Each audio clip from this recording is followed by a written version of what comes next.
वाहिगुरु साहिब जी। हम अवगुण भरे एक गुण नाहि,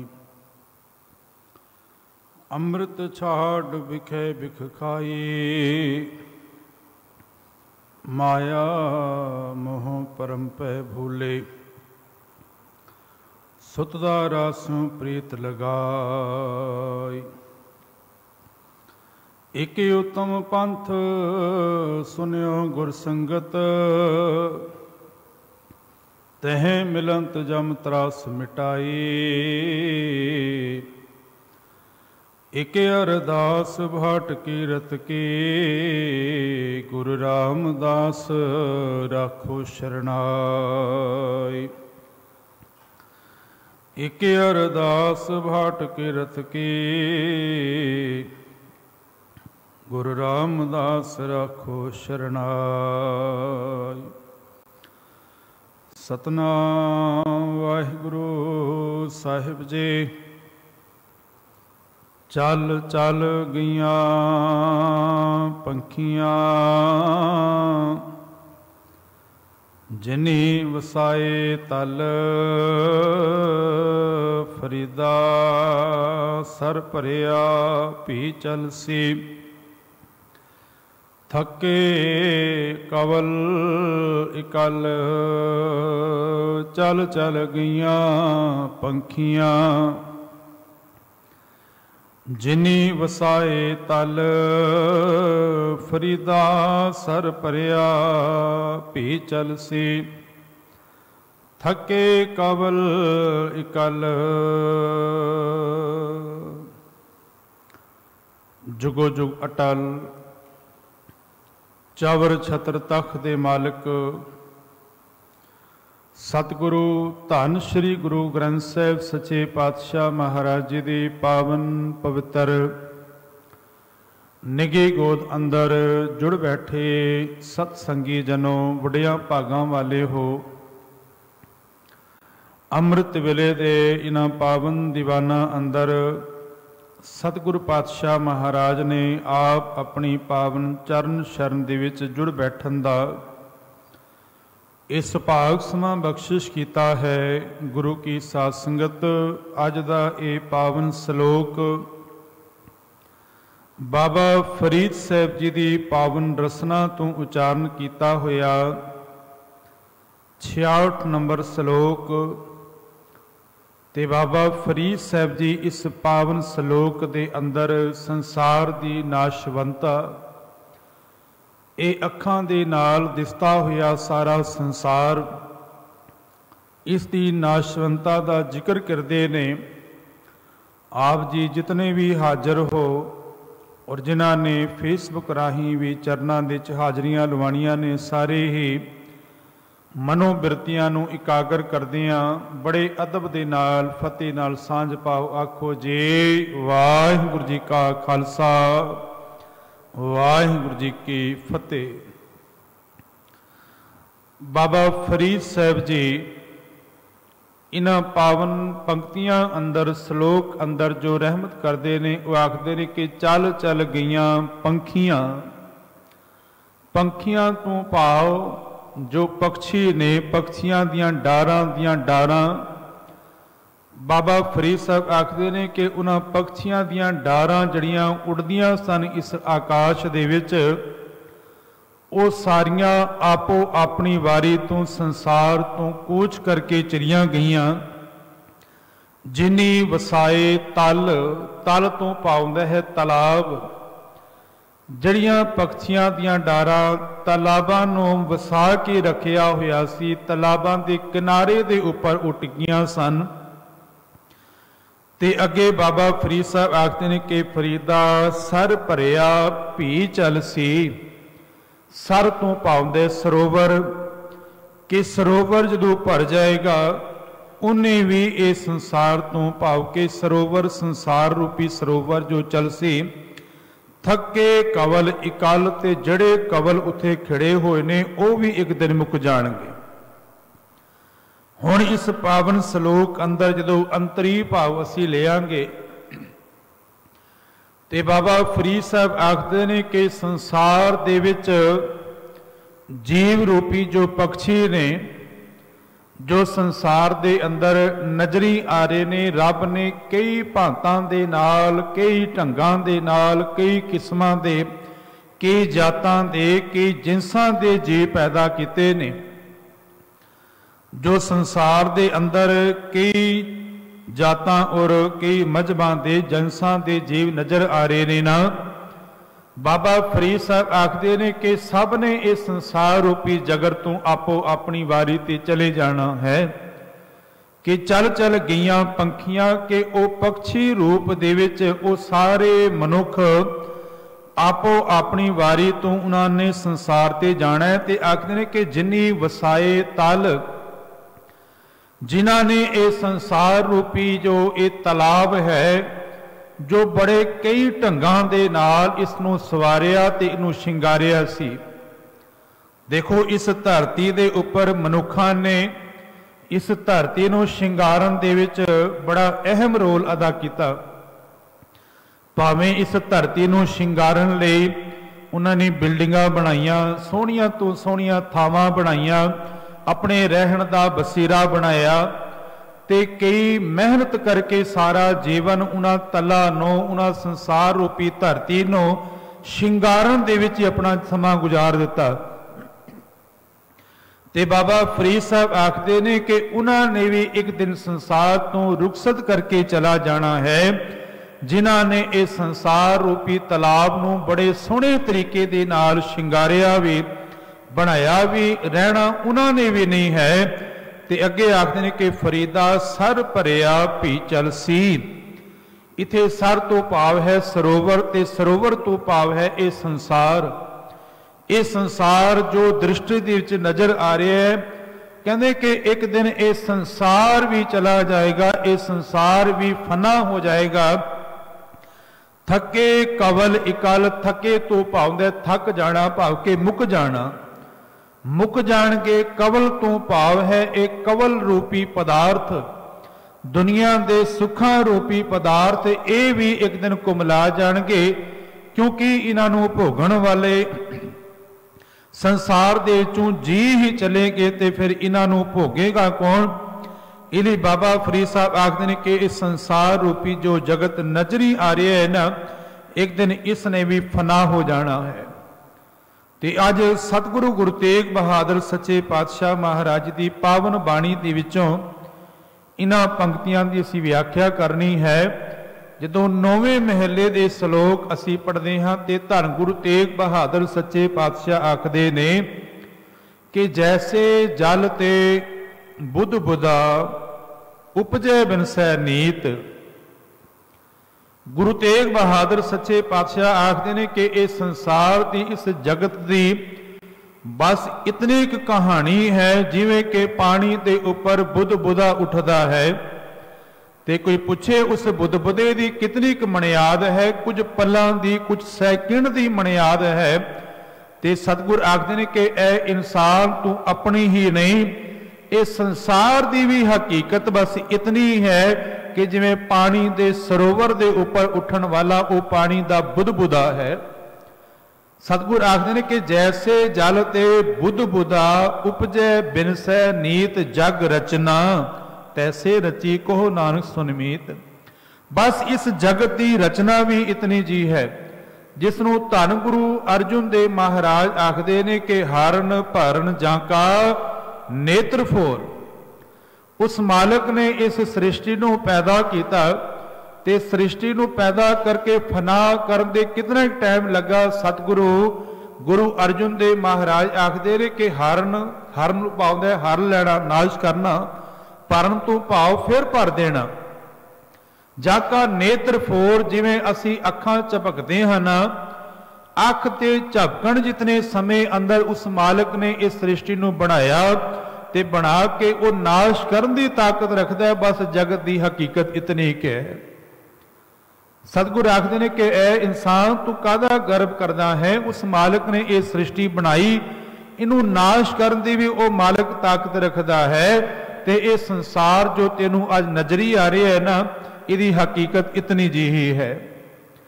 ताही भगत नामदेव जी ने पावन बाणी अंदर रहमत की। वो आखते ने कि गहरी करके नींव खुदाई, क्योंकि मनुख ने संसार रूपी इस घर नूं बड़े सोहणे तरीके नाल शिंगारिया ते मैनूं कहण देना। उन्हें सोचिया कि सारा जीवन इस संसार दे विच धरती पर विचरना है, मेरा परिवार रहेगा, मैं सुखां दे नाल अपने जीवन नूं हंडावांगा। पर धन भगत नामदेव जी आखते ने कि गहरी करके नींव खुदाई, ऊपर मंडप छाए मार कंडे ते को अधिकाई, जिन तृणधर मूंड बलाए, हमरो करता राम स्नेही, काहे रे नर गर्भ करत हो बिन सजाहे झूठी देही। इस देही ने बिन सजाना है, इस देही ने सदा तेरे नाल नहीं निभना। गुरु तेग बहादुर सच्चे पातशाह इस जगत की हकीकत बयान करदियां अगले श्लोक अंदर आखदे ने कि जग रचना सब झूठ है। ये जगत की रचना जे तेन नजर आ रही है ये झूठी है, सदा रहन वाली नहीं है। जग रचना सब झूठ है, जान लेहो रे मीत, कह नानक थिर ना है। जो बालू की भीत बारू किया जाता है रेत नूं, ते रेत की कोई भावें दीवार बनावी दे, सूरज दियां चार किरणां पैण की लोड़ है, वो बनी हुई बारू की रेत फिर वो मिट्टी का रूप हो जाएगी, जो किसी समय अंदर कंध मनुख ने तैयार की। बस मनुख की हकीकत ते इस संसार की इस जगत की हकीकत भी इतनी है। गुरु तेग बहादुर सच्चे पातशाह आखदे ने कि ज्यों सुपना अर पेखना ऐसे जग को जान। मनुख सुपने के अंदर बड़ा कुछ देखता है, पर सुपना टुटन तो बाद कदे किसी मनुख नूं जो सुपने के अंदर देखिया सी कदे मिलिया है, कहेगा नहीं। जदों बस मिलन ही वाला सी उसनों कुछ पल पहले ही सुपना जिहड़ा है टुट गया। कदे भी इस गल नूं परता के देख लेना कि मनुख रात नूं सुतिया होया जो सुपना देखता है, बस कुछ मिलन का समा ही होंदा है, उस तो पहला सुपना टुट जाता है। मनुख सोचता है कि एक आधा मिनट में सुपना होर देख लैंदा ते अपनी मंजिल ते पर पहुंच जाता। पर धन गुरु तेग बहादुर सच्चे पातशाह आखदे ने कि एक मिनट होर भावें तू देख ले, पर सुपने दे अंदर देखिया होया वो हकीकत नहीं, वो केवल झूठा है, वो केवल मन दे वलवले ने। ते सतगुर आखदे ने कि ज्यों सुपना अर पेखना ऐसे जग को जान। पेखना तू पाउंदा है तमाशा। मनुख तमाशगीरी जो देखता है, तमाशा करन वालों देखता है, वो तमाशा करते जरूर ने, पर कुछ पलां बाद वो लोगों के कोलों हथ अगे रख के अड़दे ने कि जो तमाशा दिखाया उसके बदले सानू कुछ टका 2 टके दिओ, क्योंकि जो असी दिखाया है ये भरम है, असल हकीकत नहीं। ते गुरु अर्जुन देव महाराज का बड़ा प्यारा बचन है। सतगुर आखते ने कि बाजीगर जैसे बाजी पाई सूही राग अंदर। सतगुर आखते ने कि जिवें एक बाजीगर तमाशा दिखाने वाला पिंडां थावां दे पर बहुत ही वार वो आंदे ने अपने थैले दे विच कोई समान रखे है। कुछ लोग उहदे दुआले इकट्ठे होए, उसने अपने मुख दे उपर कई तरह के पहरावे कई तरह के मुकुट धारण किए। कदे वो राजे का रूप धारण करता है, कदे भिखारी का रूप धारण करता है, कदे वजीर का रूप धारण करता है, पर वो हकीकत नहीं।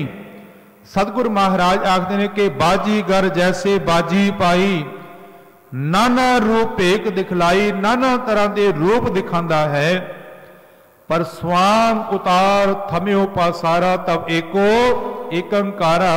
जो सारा तन दे पर कीता हुआ स्वाम उतार दिता, वो पहले वाला बाजीगर है जो शुरुआत दे खेल दिखा रहा सी। सतगुरु धन गुरु अर्जुन देव महाराज आखते हैं कि रब भी एक बाजीगर है। रब ने संसार की ये बाजी बनाई, संसार सृष्टि उस मालिक ने साजी, ते सृष्टि के अंदर कई तरह के उसने रूप धारण किए ने। किसी ने हिंदू बनाया, किसी ने मुसलमान बनाया, किसी ने सिख बनाया, किसी ने बोधी बनाया, कई तरह के रूप धारण किए। जदों सारियां नूं समेट लेगा केवल उस वेले वो मालिक ही है।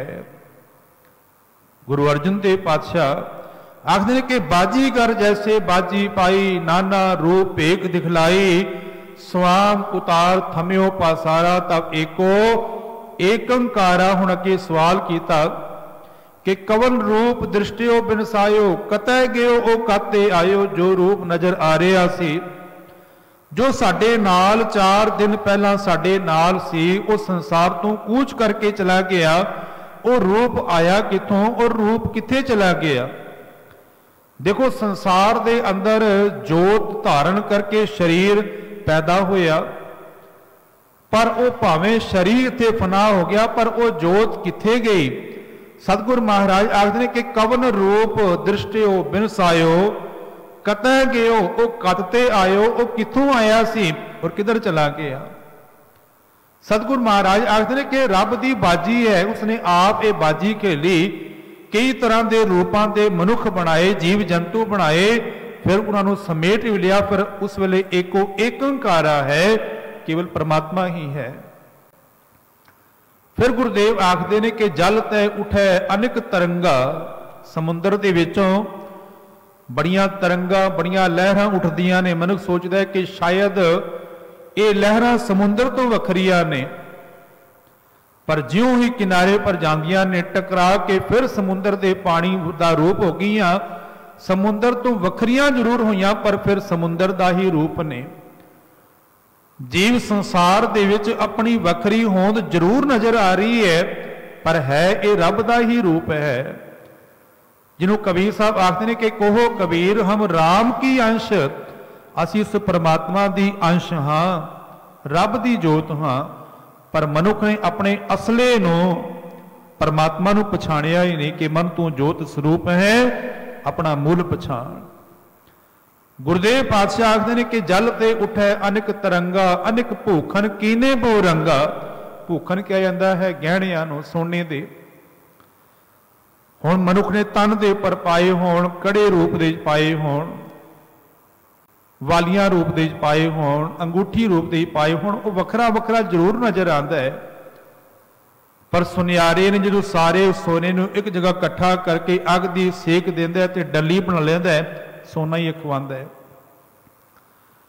इसे तरह संसार दे विच कई जातां मजहबां दे रूपां दे जीव नजर जरूर आ रहे ने, पर है वो सारे परमात्मा का ही रूप ने। और धर्म केवल यही सिखांदा है जो कबीर साहब आखते हैं कि अव्वल अल्लाह नूर उपाया कुदरत के सब बंदे।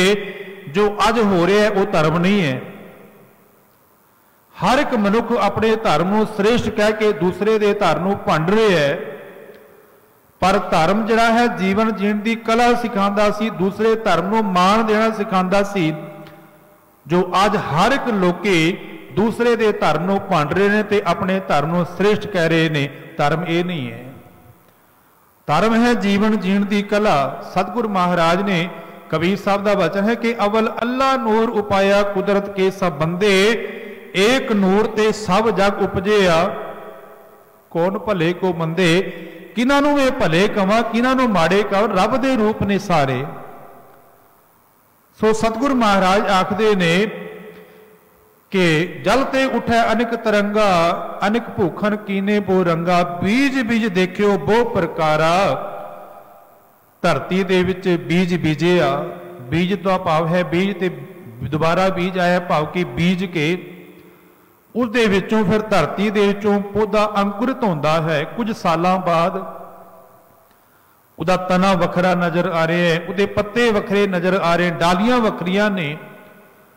पर जदों उस दरख्त नूं फल लगदा है, फल दे विचों ओही बीज पैदा होया जो जमीन दे अंदर पाया सी और जमीन दे अंदर दफन किया गया। उसे दे विचों ओ फल रूप दे दरख्त पैदा होया।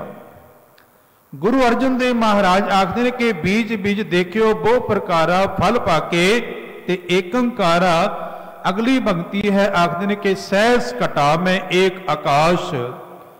हजारां घड़े रखे होण पानी दे भरे हुए, मनुख हर घड़े दे झाती मारेगा, वखरा वखरा आकाश नजर आएगा। प्रकाश तो एको ही है। हजारां घड़ियां दे जदों मनुख देखदा है ते उस घड़े दे पानी दे इवें नजर आंदा है, एक घड़े दे वखरा आकाश है, दूसरे दे दूसरा है, तीसरे तीसरे, इस तरह हजारां ही घड़ियां दे विच हजारां आकाश नजर आंदे ने। गुरु अर्जन देव पातशाह आखते हैं कि मनुख ने डंडा लैके सारे घड़े फोड़ दिते, पानी वग तुरिया, हुण पानी दे देखदा हुण इक्को ही आकाश नजर आंदा है। बस इसे तरह निरंकार परमात्मा ने ये सारी सृष्टि सिरजी है, वो मालिक ही सृष्टि का करता है, उही नूं बनाउण वाला, उही नूं नाश करन वाला है। संसार दे अंदर भावें कई तरह दीयां खाणियां असीं पढ़दे हां, अंडज, अंडे दे नाल जो पक्षी पैदा होंदे ने वो अंडज ने। जेरज तो भाव जो जेर तो, जिवें मनुख हो गए, पशु हो गए, ये जेर तो पैदा हुए ने। अंडज, जेरज, सेतज, सेतज तो भाव हुंदा सेज भाव के मुश्क बदबू तो, जिवें कई थावां दे उपर मुश्क बदबू फैल जाए ते उत्थों ही फिर जीव पैदा हो जाते हैं। उत्पुज, उत्पुज तो भाव पानी मिट्टी तो। ये चार तरह दीयां खाणियां ने, पर सानू समझ चारां दी आई है, केवल चार खाणियां नहीं। धन गुरु नानक सच्चे पातशाह आखदे ने कि केतियां खाणी, केतियां बाणी, केते पाप नरिंद। कितनियां खाणियां, कितनियां बाणियां वो मालिक जानदा है, सानू चारां दी समझ आई है।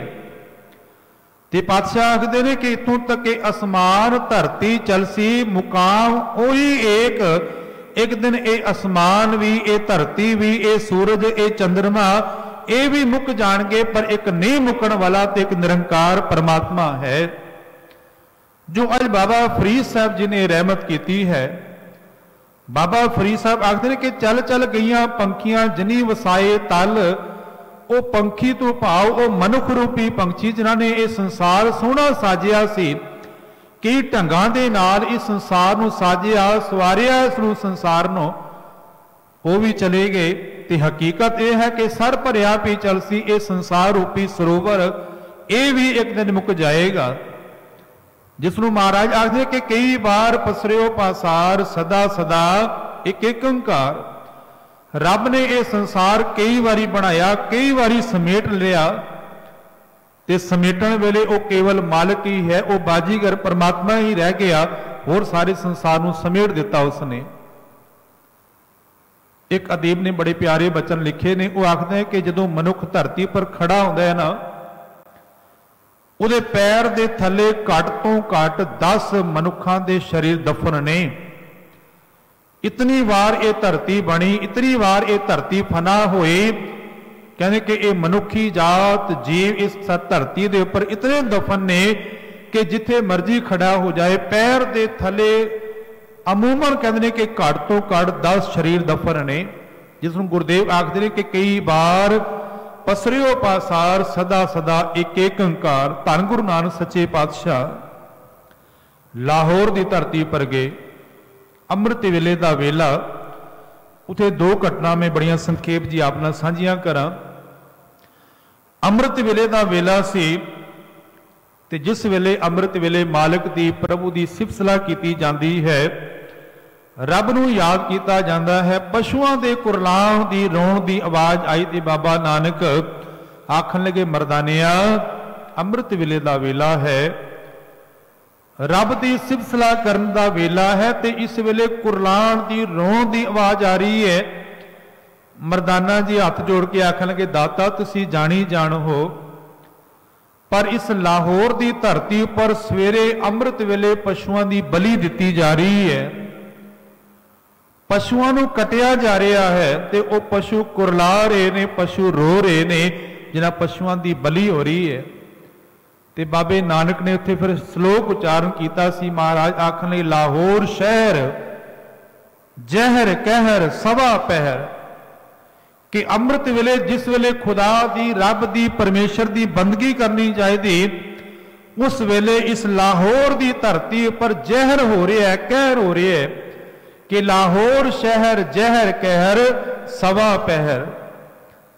ते गुरु अमरदास महाराज जदों गुरता गद्दी पर विराजमान होए सन, ते गुरुदेव ने इस श्लोक के प्रथाई फिर वचन उच्चारण किया सी कि भावें उस वेले जहर वरत रहा सी, पर बाबे नानक दे चरनां दे करके लाहौर शहर जिहड़ा है वो सिफती दा घर बन गया। धन गुरु अमरदास महाराज के वचन ने, गुरुदेव आखते कि लाहौर शहर अमृतसर सिफती दा घर। ये गुरु अमरदास महाराज ने, गुरु रामदास सच्चे पातशाह ने अमृतसर वसाया है, पर धन गुरु अमरदास महाराज ने ये पहले बचन कर देते सन कि लाहौर शहर अमृतसर सिफती दा घर। उत्थे धन गुरु नानक सच्चे पातशाह दुनी चंद दे घर गए। संखेप जी अर्ज करा कि 7 झंडे लगे हुए ने, ते धन गुरु नानक सच्चे पातशाह ने पूछया भी 7 झंडिया का की भाव है?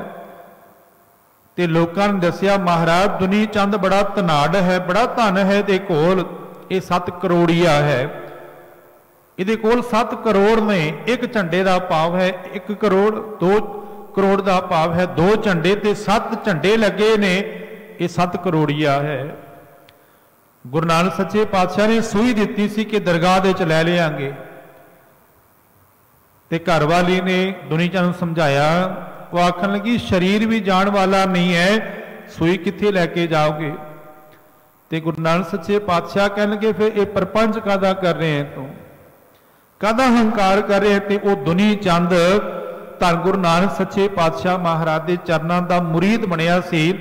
करतारपुर की धरती पर दर्शन करने वास्ते आया करता सी दुनी चंद, जो अज के सलोक अंदर भी धन बाबा फरीद साहब जी रहमत करते हैं कि चल चल गईयां पंखियां जिनी वसाए तल, जिन्हां ने ये सोहने तल वसाए सन, धरती नूं शिंगारिया सी। शाहजहां ने जे किसी वेले ताज महल बनाया तो शाहजहां किहड़ा दुनिया दे विच रह गया, उहदे वसाए होए वो थां ते रहे ने। हो सकता है कि आने वाले समय अंदर वो भी ना रहे, पर सतगुरु महाराज आखते हैं कि जिन्हां ने वसाए सन वो भी एक दिन संसार तो कूच करके चले गए। कि चल चल गईयां पंखियां जिनी वसाए तल, फरीदा सर भरिया। ये संसार रूपी जो सरोवर है इसने भी एक दिन फना हो जाना है, ते थके कवल इकल जड़े पदार्थां रूपी कवल ने वो भी मुरझा जाएंगे, वो भी कुमला जाएंगे, वो भी मुक जाएंगे, क्योंकि वरतन वाला कोई नहीं। ये गल करके समाप्ति करा। भाई साहब भाई वीर सिंह जी बड़े उच्च कोटि के साहित्यकार होए ने, विद्वान होए ने, ते वो ऐसे कवि ने जिन्होंने बड़िया वनगियां भी लिखियां। वो कहते कि बड़े जोर का मीह पिया, बड़ी जोर की बारिश आई, ते बारिश जदों हटी ते भाई वीर सिंह अपने घर तो बाहर बाग दे टहलण लई गए, ते की देखते ने एक दरख्त के उपर पानी की बूंद है। वो पानी की बूंद थले डिगण तो रुक रही है, इंज कह लवां कि पानी की बूंद पत्ते उपर टिकी हुई है। तो वो कवि ने मानो उस बूंद नूं सवाल कर लिया। भाई वीर सिंह कहते हैं कि मैं उस बूंद नूं सवाल किया कि अरशां तो मीह पिया, बारिश पई, सारिया बूंदा आईयां, पर तू इस पत्ते दे उपर टिकी हुई है। ते अगों बूंद ने जवाब दिता भाई वीर सिंह नूं, आखन लगी कि मेरे नाल बड़ियां बूंदा आईयां सन पानी दियां, अरशां दे चों बड़ियां बूंदा आईयां, पर मैं इस पत्ते दे उपर टिकी हुई उन्हां नूं देख रही हां, वो किथे ने? वो ते असल दे विच जमीन दी हिरदे विच जाके अंदर धस गईयां, उन्हां दा अपना आप खत्म हो गया। पर कहंदे कि मैं लभ रही हां, मेरे नाल हजारां करोड़ां दी तादाद जो बूंदा आईयां सन वो मैनूं नज़र नहीं आ रही, मैं उन्हां नूं निहार रही हां। भाव कि जो नज़र आ रहा है उसने भी एक दिन फना हो जाना है। ते सतगुरु महाराज आखते हैं ये संसार भी एक दिन फना होएगा।